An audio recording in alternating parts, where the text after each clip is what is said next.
đấy về lên nha về lên bàn màu này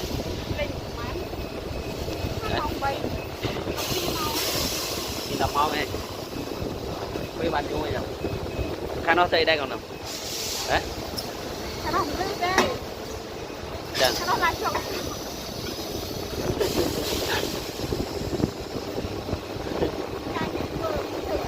Dạ. Đây cái đâu đây này đâu mà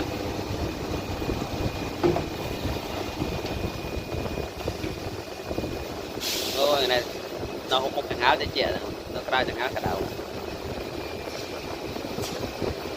cái đầu anh đấy cái đầu anh đâu anh hả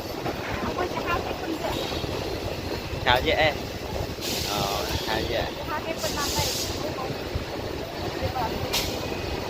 bà đây rằng